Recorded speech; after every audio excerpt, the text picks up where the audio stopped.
Приветствую вас, уважаемые зрители, подписчики и все те, кому интересна тема оружия. Обязательно досмотрите видео до конца, увидите много интересного. Погнали! Был заменен рамочный приклад на обычный рамочный приклад металлический заводской на телескопический 6-позиционный приклад от концерна Калашников, так называемый приклад Эва. Он сейчас будет идти на всех калашников, в том числе и армейских.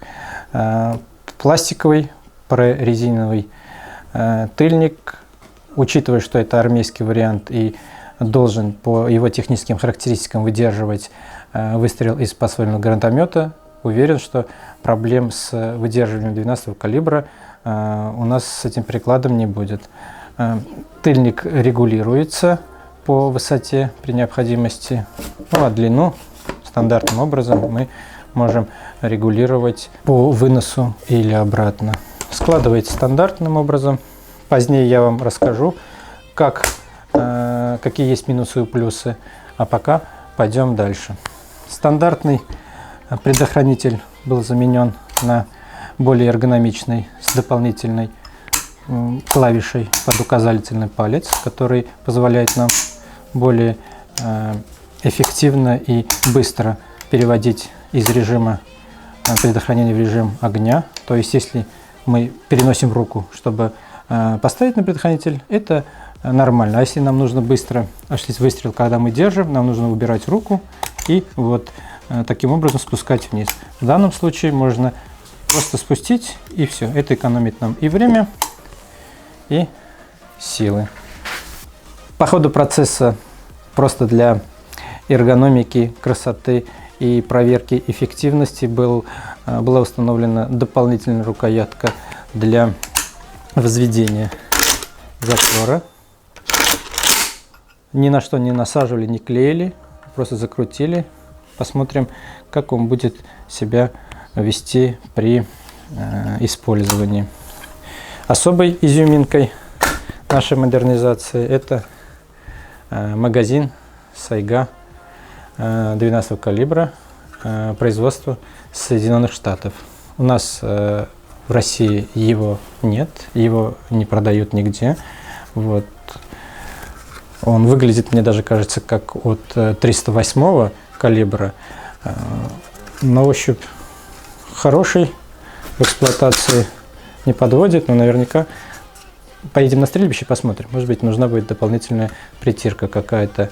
Вот. Но что касается по тактильным ощущениям, учитывая дополнительные ребрышки по сравнению с его старым заводским магазином, да, этот наверняка будет лучше держать в непогоду, либо в перчатках. По крайней мере, хотя бы будет новее. Тот магазин у меня с 2004 года, и он морально устарел. С тех пор оружие неоднократно сам завод менял, а магазин почему-то не хочет менять. Но американцы, хоть и оружие наше, пошли в этом плане далеко и обратили на это тоже внимание. Особого внимания заслуживает наше цевье. Тут указано, что это концерн Калашников, но USA, то есть его также производят в Соединенных Штатах. Его плюсы по сравнению с предыдущей версией это то, что у него два боковых планки Пикатини, которые могут быть использованы как для лазерного целеуказателя, для фонаря, для чего угодно. И нижняя планка, которая позволяет ставить сошки, как в нашем случае. Сошки ставить, чтобы было удобно просто вам обозревать. Можно ставить переднюю рукоятку, и тем самым функциональность цевья и при использовании оружия она возрастает в разы. На ощупь очень удобный хват, пластик, но очень твердый. Проверим, постреляем, ничего не отваливается, не падает. Вместе с вами увидим, какие результаты. Стандартная деревянная рукоятка была заменена на более эргономичную. И вот тут есть ниша под разные мелочевки, батарейки или еще что-нибудь, что хотите, заначку можете хотя бы даже прятать здесь. Не думаю, что это оригинал, потому что был приобретен на каком-то сомнительном сайте, но держится все хорошо и сомнений никаких не вызывает. Ну, эксплуатация проведет его тест надежности. Сошки как сошки, можно на это не заострять внимание. Хотите ставьте, не хотите не ставьте. Также дополнительно в процессе комплекта модернизации мы дополнительно поставили так называемый буферотдач. Это такая прорезиненная или каучуковая, в общем, полимерный материал, который позволяет возвратному механизму не ударяться в сам корпус затворной рамы. Вот. И тем самым снижает трение и, надеюсь, отдачу в том числе, раз он называется буферотдач. То есть данный элемент, если называть их вот буферотдачи, прорезин-тыльник и ДТК, то есть это три фактора, которые внешним своим вмешательством конструктивным позволяют нам снизить отдачу в теории. Ну, признаюсь, на практике тоже я себя чувствовал очень хорошо при стрельбе, поэтому думаю, на свое место. Все. То есть калаш, он и в Африке калаш, стукнешь, и он компенсирует все твои недостатки к твоим познаниям в области оружия. И прошу обратить внимание на ДТК. Это самый последний выпуск ДТК Илина. Он называется у нас здесь ГК03++М. Что-то это обозначает, но это для нас не важно, нам важны его характеристики. ДТК Илина – это непосредственно самый, что ни есть, настоящий дульный тормоз-компенсатор. То есть он полностью свои технические характеристики отражает в своем названии. Что это означает? В первой камере с двух сторон есть такие камеры по 3 штуки, напоминающие отдаленно жабры, да, которые реактивным способом снижают отдачу. То есть если при выстреле физически оружие должно идти назад от того, что пороховые газы выходят вперед, они выходят через эти камеры и уходят назад, и тем самым компенсирует силу отдачи. Сверху есть 2 камеры, которые компенсируют подброс ствола. То есть если газы выходят вверх, а ствол хочет подниматься вверх, и то реактивный способ выброса газов снижает ствол обратно. Ну, аналогичным способом боковые камеры позволяют создать противовес силе увода ствола в сторону. Тем самым производитель утверждает, что данный ДТК наиболее хорошо справляется и с подбросом, и с уводом, и с отдачей. Прошу отметить, что раньше был он на контргайке, а сейчас просто на цанговом соединении. Просто прикрутили, здесь затянули, соосность вроде визуально на месте. Но стрельбы все покажут. На нашем канале размещено первое видео стокового состояния нашего оружия.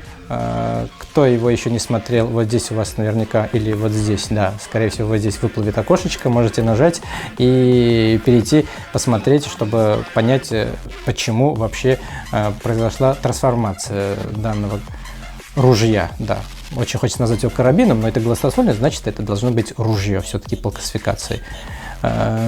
Из истории. Приобрел я его очень давно, в 2004 году далеком.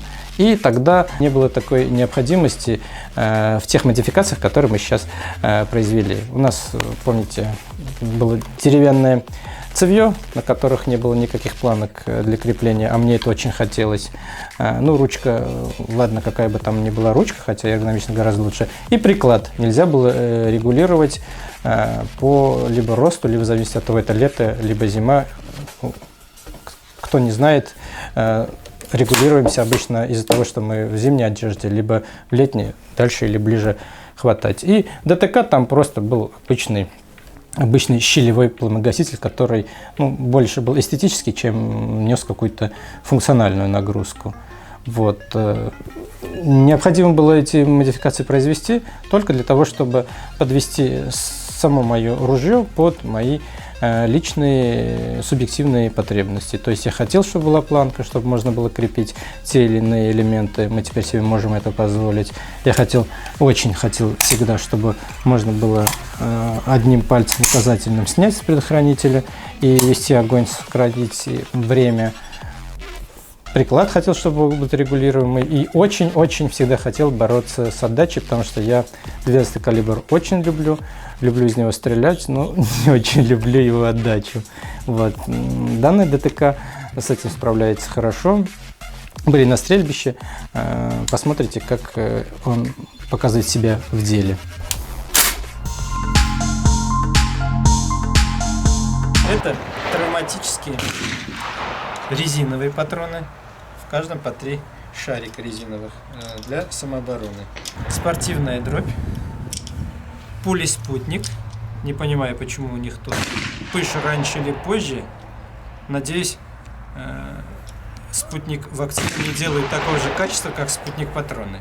Этой дроби уже больше 10 лет. Они у меня с 7-го года. Тут у нас будет профи, пули комби, то есть тут и пуля, и картечь сразу в перемешку вместе. И вот такие пули. Сейчас они сегодня у нас самые мощные, тяжелые, ими постреляем в самом-самом конце. Сначала попробуем выстрелить. Да что попробуем, мы и выстрелим резиновыми. Заряжаем вот так. Все работает пока на американской версии магазина. Но мы сначала попробуем без магазина. У оружия есть пассивная затворная задержка, что облегчает его заряжание и примыкание магазина.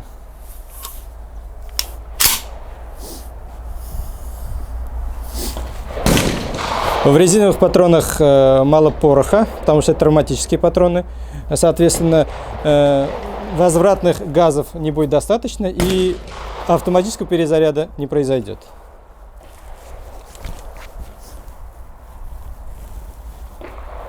Стреляю. Примыкаем магазин.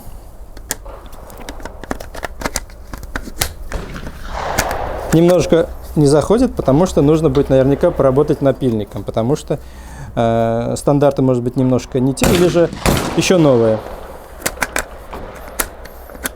Если не получается, попробуем с затворной задержки. Так, конечно же, играючи все получается. У нас оружие заряжено уже, поэтому внимание, будьте осторожны все. Сейчас попробуем зарядить 2 дроби спортивные. Раз. И 2. Все. Работает штатно. Но тут пока еще 2 патрона. Загрузим потом полностью магазин. Зарядим полностью, посмотрим, умещается ли 5 и примыкает ли с 5 патронами. Стандартным образом примыкаем магазин. Снимаем с предохранителя, можно вот так. Стреляю.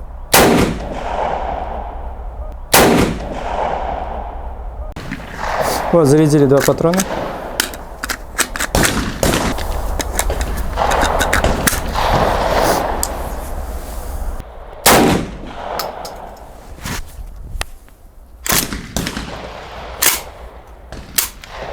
Сейчас будем стрелять спортивными пулями. И заряжу все 5, посмотрю, магазин умещает или не вмещает все 5 патронов и как пристегивается. Примыкает. Раз. 2. 3. 4. И вот он. 5. Так, 5 патронов. Магазин уже значительно набрал вес. Но не спускается. Если сравнить вот так, то старый магазин у нас ничем не длиннее, просто немножко прямее, да? Но там 5 патронов умещается и легко примыкает. Здесь он не спускается уже, и что-то мне подсказывает, что без затворной задержки мы его не пристегнем. Ну, попробуем. 5 патронов.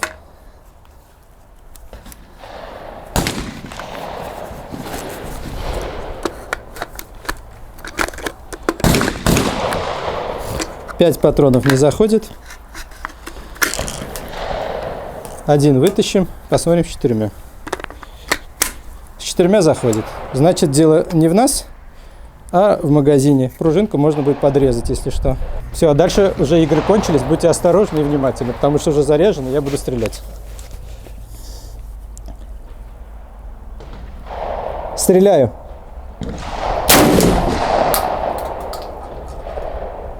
Еще.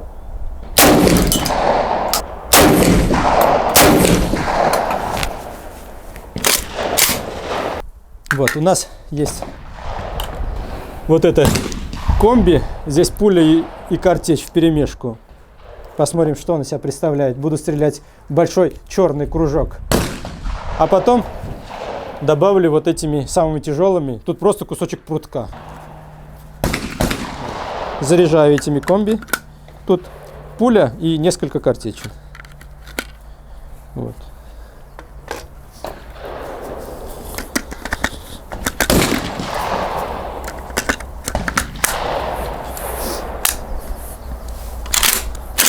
Эти будут еще громче. Боюсь, я оглохну уже. Стреляю.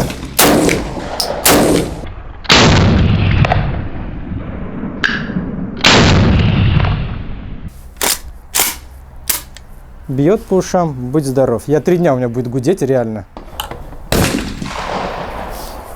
И хоть и здесь нету вот этих камер, откуда должна выходить струя газов, да, для компенсации ввода в сторону. Отсюда, вот из-за этих жабер, так называемых, бьет по ушам прям очень сильно, потому что это реактивный ДТК, который, ну, компенсирует отдачу путем противовеса энергии выстрела назад, он типа вперед тянет ствол. Поэтому глохнешь, будь здоров. Без наушников лучше не стрелять. Но эти самые мощные из того, что у нас сегодня было. Посмотрим, как мы справимся с отдачей. Самыми мощными, которые у нас есть сегодня. 2 патрона, больше не надо. Поставим на предохранитель и надену-ка я наушники. Это последние самые мощные, они у меня просто выбьют слух весь. И 3 недели будет гудеть. Вот так вот. Помню, мы уже зарядили, поэтому просто снимаем предохранитель. Стреляю также 30 на 50 метров. Черный большой кружочек. 2 раза подряд.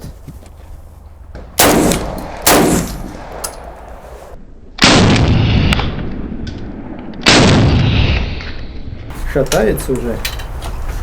Вот здесь есть шат. То есть еще чуть-чуть он уже может выйти. То есть если бы я стрелял бы еще, он бы уже просто вылетел. То есть мы закончили стрельбу тогда, когда он уже был на грани. Мы поговорили о прикладе, об его плюсах, да, что он складывается, он пластиковый, он телескопический, у него есть уже заранее резиновый тыльник, а не надо было чехол каждый раз ставить, снимать. Но в то же время есть у него еще и минус такой. При сложенном прикладе у нас оно не встает из-за ласточного хвоста, так называемого, то есть крепление под прицел, и не застегивается на фиксатор, который держит приклад. Помните первое видео, кто не видел, посмотрите, ссылочка в описании будет. То есть вот он будет вот так болтаться. Производитель утверждает, что данная версия для того, чтобы было удобно носить, но согласитесь, не совсем это наверняка удобно будет носить, если он обратно будет падать. Из минусов ДТК он эффективен, он мне нравится. Я сегодня стрелял из разного вида и типа патронов. Везде для меня восприятие было одинаковым. Вот без лукавства скажу, стрелял без верхней одежды. И из минусов громкий шум. То есть стрелял специально без наушников, уши до сих пор гудят и будут гудеть, наверное, пару дней. Да, такая легкая контузия у меня, наверное. Но он эффективно справляется с тем, что заявил производитель, но он умолчал, либо посчитал, что все стрелки стреляют в наушниках, и потому что это больше для спорта предназначено. И нигде не оговорено, что шум значительно выше. То есть, если говорить о минусах данного ДТК, то это, безусловно, гораздо громче шум, чем если стреляешь с обычным стандартным щелевым пломогасителем. Итак, подытожим. Факты. Удобство, эргономичность, снижение отдачи, внешняя привлекательность и функциональность. Аргументами в защиту всего этого это установленный ДТК, замененный штатный, новое цевье, более функциональное, эргономичная рукоятка, удобный предохранитель. В автоматах он еще и переводчик огня, но у нас только тут только предохранитель и огонь, да, поэтому у нас предохранительный переводчик огня. Эргономичный приклад телескопический с прорезиненным тыльником. На данном оружии прицельное приспособление я не менял, потому что тут необходимости функционала никакого нет. Специально не ставлю никакие коллиматоры либо прицельное приспособление. Вот. Но надо отметить, что он регулируемый. И почему-то регулируется он до километра. Да, ребят, видите, десятку, до километра регулируется. Но я думаю, это просто на заводе тогда в комплекте, что было, они то и ставили. То есть он регулируется, но на самом деле мы дальше 70 метров, я думаю, из него не попадем. Но учитывая, что он регулируется при необходимости там, с 30 до 50 до 70, поэтому я его оставил. Он мне больше нравится, чем на сейчасных, на 30-х, где просто одна прицельная линия вот на таком расстоянии, тут, наверное, сантиметров 20, даже не больше. А у нас прицельная линия длинная, и поэтому эту часть я оставил. А теперь, когда все, что я хотел вам рассказать и показать, вы можете в комментариях ответить мне на вопрос, понравилось ли вам это видео, либо не понравилось вам это видео, либо же вы еще будете ждать новых видео. Мне ваши ответы очень нужны, потому что они меня будут мотивировать и стимулировать на развитие канала с учетом именно ваших пожеланий.